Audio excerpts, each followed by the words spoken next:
consegue usar drogas durante o dia e continuar funcionando fazendo o seu trabalho? Como você acha que se faz esse trabalho? Cocaína e putas, meu amigo. E aí, beleza? Eu não te conheço, mas provavelmente você gosta disso. Isso mesmo, dinheiro. Todo mundo sonha em ser rico.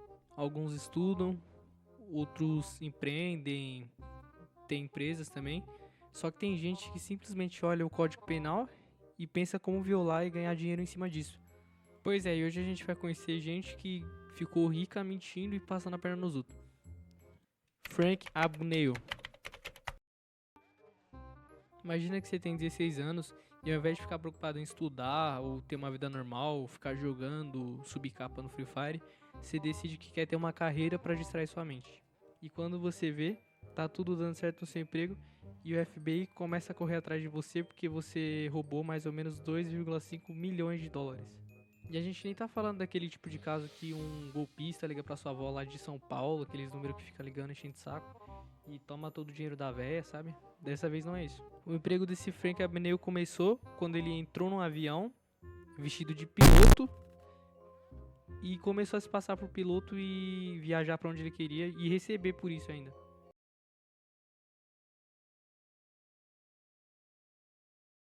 Sabe quando você descobre uma merda e vê que dá certo? Tipo, sei lá, quando você é criança e só molha o cabelo pra tomar banho e sai e todo mundo acredita que você tomou banho. E aí você acha que é tipo uma falha na Matrix e fica fazendo isso, sabe? Pois é, o Frank descobriu essa falha na Matrix e começou a escalar as profissões. Ele podia ser quem ele quiser, ele tinha um currículo prêmio praticamente. E o cara fingiu ser médico sem saber medicina, fingiu ser advogado também sem saber advocacia. Na verdade, ele tinha até uma base, porque o pai dele era advogado, mas assim, não era formado, não sabia muito o que fazer, só que ele tinha uma lábia muito forte. Ironia aqui com essa lábia toda de mentir, o cara falava muito bem, mentia pra caramba, o cara nunca virou político na vida dele. E ele ficou quase um ano enganando as pessoas, fingindo ser médico, fingindo ser advogado, piloto, e isso que a gente nem sabe o que mais ele deve ter mentido aí, mentiu pra caramba e foi preso em 11 meses. Ele usava roupa falsa, documento falso, tinha uma lábia muito boa e foi por isso que ele conseguiu enganar as pessoas. Tenho certeza que se jogasse esse cara no Brás pra vender paçoca, o cara já tava milionário.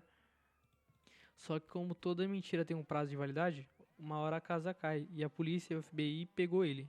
Só que esse não teve um final tão ruim, porque os pessoal do FBI viu muito potencial nele, porque ele era um dos maiores golpistas e falsificadores, então ele tinha um olho muito bom para identificar o que era falso, então ele começou a cooperar com a polícia, o FBI, e ficou trabalhando nisso, ele ganhou uma profissão.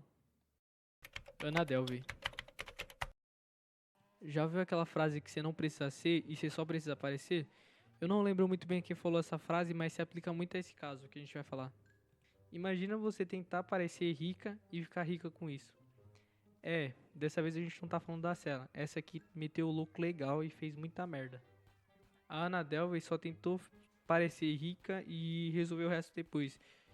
E aí ela só começou com uma história de que ela era herdeira alemã, super rica, tinha muito dinheiro e começou seus golpes. Só que ela ficou muito convincente e seus golpes começaram a funcionar. Então ela dava golpe em hotel, restaurante. Ela era a famosa filha do dono, herdeira, sabe? E aí os pessoal achava que ela ia pagar depois, acertar, só que esse depois não chegava. Só que os pessoal começou a perceber, tipo, tá, e cadê o dinheiro? Você é rica e tudo, e cadê meu pagamento, sabe? Ana Delvey era o nome que ela usava, só que a história verdadeira era outra. Tanto que ela trocou o sobrenome dela pra parecer mais chique, refinada, sei lá. Se eu fosse ela, eu botava o nome de Márcia, alguma coisa mais assim, só que ela era alemã, né? E só na base do Confia, ela roubou exatamente 275 mil dólares.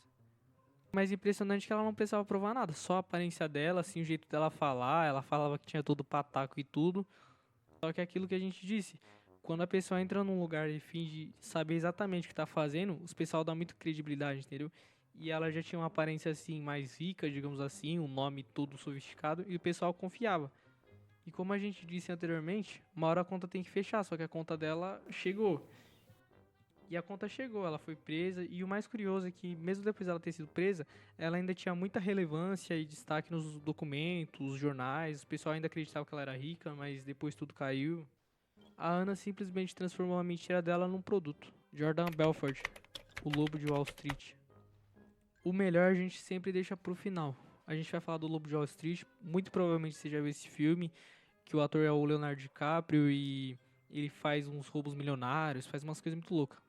Opa, e aí, beleza? Se você tá assistindo até aqui, muito provavelmente você tá gostando do vídeo. Se não tiver também, deixa nos comentários.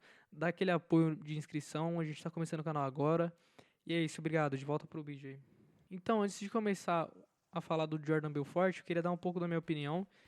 O filme ele é muito bom, a gente começa a ver aquela vida de luxo e começa a gostar muito do filme, dos personagens muito engraçados. É um filme muito bem produzido, baseado na história do Jordan Belfort. Só que assim, a gente acaba gostando do Jordan e tudo, e se apegando à história dele, os personagens. É um dos meus filmes favoritos. Só que a história é um pouco triste, porque se você parar pra pensar, imagina você receber uma ligação com promessas muito boas de que você vai receber tanto se você investir tantos e que você vai mudar de vida. Uma empresa muito promissora te liga falando que você vai receber ações e vai ganhar muito dinheiro com isso. E assim, é tão bem convincente que às vezes você acaba investindo até o que você não tem, assim, você pensa que é um Bitcoin da vida, sabe? E aí que mora o perigo, porque você investe muito, muita gente faliu, muita gente ficou pobre, e não adianta você falar assim que você acha que a pessoa era burra, porque era uma época diferente e a pessoa estava muito mal informada, sabe? Começo dos anos 90, então tipo assim, se os idosos, assim, o pessoal que já era adulto naquela época, já tinha filho, já cai nos golpes de hoje, imagina naquela época, né? Que não existia internet, celular direito, sabe? Hoje em dia na internet o cara é tratado como um deus, porque o cara é muito foda, porque o cara tinha muito dinheiro, ele luxou muito. Só que o verdadeiro lado da história é bem controverso. Mas enfim, fora um pouco da minha opinião, a gente vai falar um pouco da história real, dos fatos. O Jordan Belfort criou uma empresa chamada Stratton Oakmont. A ideia era bem simples, só que bem maldosa. Ele inflava os preços das ações e depois manipulava a demanda para obter lucro em cima disso. É um termo meio difícil, mas funciona mais ou menos assim. O Jordan praticamente comprava 100 mil ações no valor de $1, e aí ele convencia os seus funcionários a vender essas ações, só que como muita pessoa comprava, e tipo assim, eram ações que não tinham nada praticamente, era uma ação bem bosta, não ia tornar ninguém rico e não era uma empresa verídica. Então as pessoas começavam a comprar assim, essas ações que valiam $1 por 5, porque eram muitas promessas, era uma lábia muito boa que era usada. Numa ação do pregão tipo Kodak. E pode acreditar, Kevin. Depois de todo mundo comprar e ficar um sucesso as ações dele, ele vendia todas as ações e o valor que as pessoas pagaram $5 despencava para 50 centavos. Ele ficava com lucro e a pessoa que comprava ficava só com os prejuízos.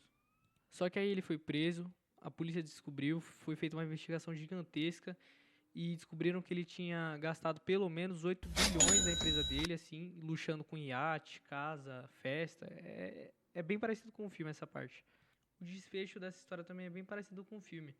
O Jordan Belfort se uniu mais ou menos com a polícia e o FBI, e ele meio que fez um acordo. Ele entregava os companheiros dele, pessoas muito grandes, e pagava uma pena menor, sabe? Ele ficou cerca de 2 anos preso. Exatamente 22 meses, e ele teve que restituir uma multa de 110 milhões, sendo que ele gastou 80 bilhões assim em fraude.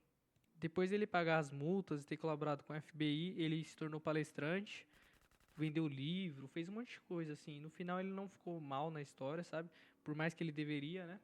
E ele ficou bem conhecido principalmente depois do filme. O filme é muito bom, a história é muito bem elaborada. Só é uma pena que o filme acabou inspirando as pessoas a gostar do Jordan Belfort. Tipo assim, durante o filme você simpatiza muito com as pessoas. Só que assim, é muito difícil você juntar a sensação de você gostar assim com um cara tão criminoso e tudo e ser endeusado assim como ele é endeusado nas edits, no TikTok, no Instagram, até no YouTube. Mas é isso, se você gostou do vídeo, dá aquele like, se inscreve, compartilha com teus amigos, fala aí o que tu achou dos casos. E é isso, valeu rapaziada.